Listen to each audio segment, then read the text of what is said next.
देवर जी एगो बात समझाई। जौन चाचा जी बाड़न ना और उनकर परिवार उ लोग अच्छा नहीं खे। आज के बाद कभी भी उ लोग अगर बुलई हैं भी ना तो उनकर कौनो बात मत मानल करा। उ लोग हमनी के बारे में अच्छा ना सोचेले। रउआ उनकर परिवार से दूर रहल करी आ आपन परिवार के बात मानल करी, ठीक बा? ओके, आज के बाद मुझा कब होना जाए। वो लोग हमरा क्या कर लॉलीपॉप कुरकुरे पे दिल लोग ना, हम बोला नो नो। Good boy.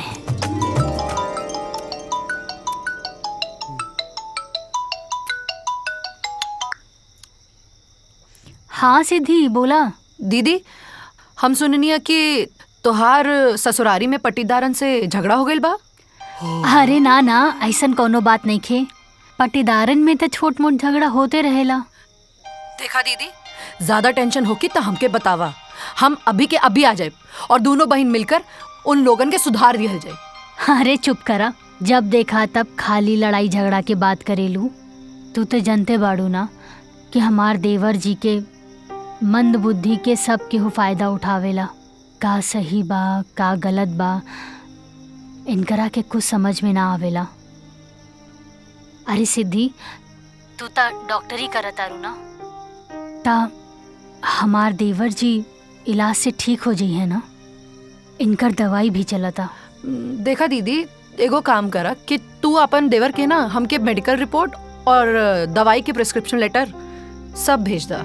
हम देख ले और फिर हम बताएब तो रखे, ठीक है? ठीक बा, हम भेज देब। आपन ख्याल रखिया दीदी। रखतानी, प्रणाम। खुश रहा।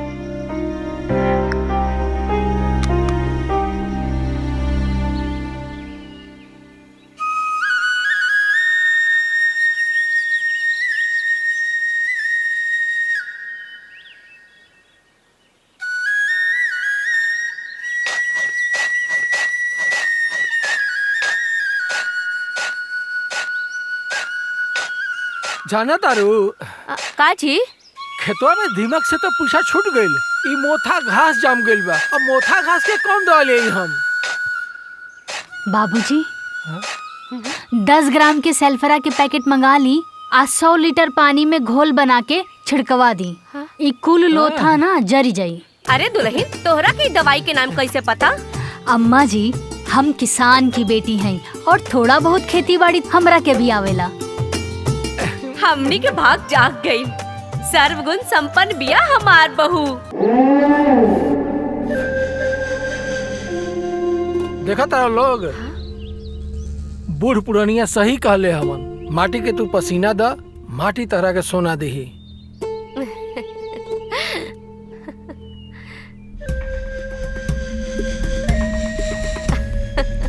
जब से एकर पतो आइल बिया ना, तब से एकर खेती एकदम चमकतिया।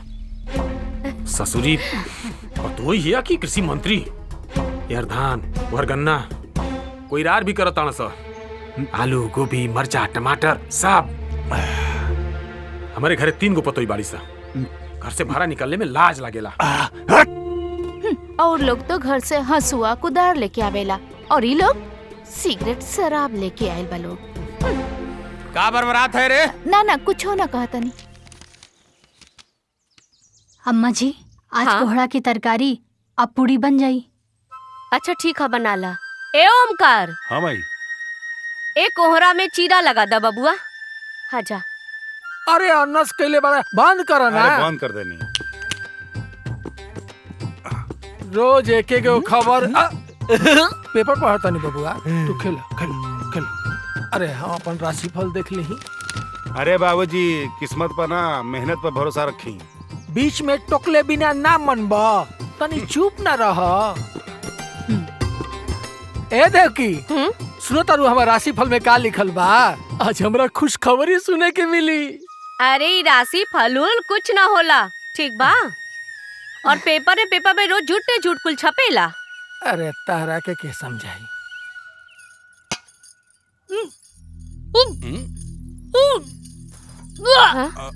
अरे देखा ना का भइल, देखो। अरे दुल्हन, का भइल हो? ए दुल्हन,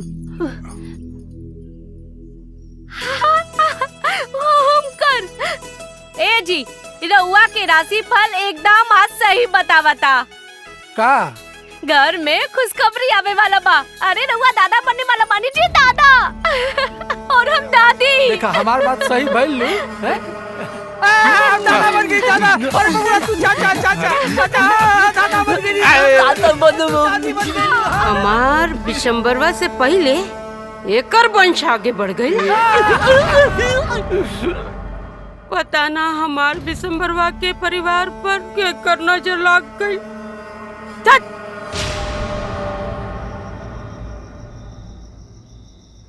आज हम बहुत खुश बानी, बहुत खुश। जानता रू, जब के वो बाप बनेला ना, तब बाप बनला के बाद ओकरा मेहरारू के साथ साथ ओकर बच्चा के भी जिम्मेदारी ओकरा कंधा पर आ जाला। लेकिन बाप के कंधा इतना मजबूत होखेला कि वो सारा जिम्मेदारी उठा सकेला। जानता रू, माई बाबूजी के हम इतना खुश पहले कबो ना दिखले रही जितना आज देखनी है। हमनी से ज्यादा प्यार भाई बाबूजी लोग अपना पोता से करी लोग। जब बाबूजी अपना पोता के कांधा पर बैठा के समूचा गांव घुमैयन ना, तब देखे लायक हुई। और जब मुँह दी तो कहियन कि ससुरा तेल के मालिश कर देला। और माई तो आज कजरोटा खरीद के ले आली बिया, और आज से काजर पारे शुरू भी कर देले बिया। अरे तू सुना तारू कि ना?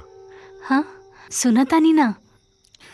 जानता रू, हम तो अपना होखे वाला लड़का का नाम भी सोच ले बनी। अच्छा पूछा का? मृत्युंजय उपाध्याय। जानता रू मृत्युंजय के मतलब का होखेला? जौन मृत्यु पर जीत पा सके वो होई मृत्युंजय। नाम बढ़िया बाना? अब छोड़ी ना जी, नाम में का रखल बा। हम तो बस भगवान से यह प्रार्थना करी ले कि हमार होखे वाला बेटा की उम्र खूब लंबा होखे और भगवान ओकरा के संसार की सारी खुशियां दे। हमनी के अपना लड़का के दुनिया के सारा खुशी देवे के। देख ला हई देखा, बेटा खाती तो बिनले न रहू, पोतवा खाते बिने लगलू।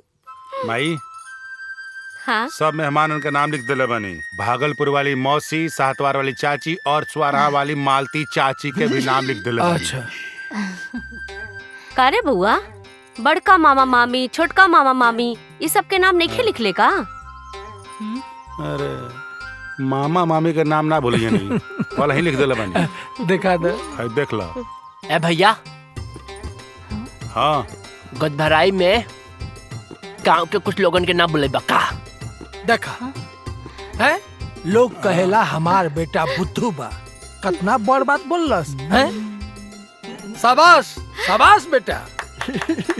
ए बाबू, सब केहू आई, सगरो गांव भर के बुलावल जाई, लेकिन वो बिशंबर के परिवार के छोड़ के। काहे कि जब बिशंबर के परिवार जेकरे भी शुभ काम में गइल बा ना, जरूर कुछ न कुछ अपशगुन भइल बा। यही से सब ना आई और पूरा गांव भर के बुला के दुल्हन के गोद भराई खूब धूमधाम से हुई।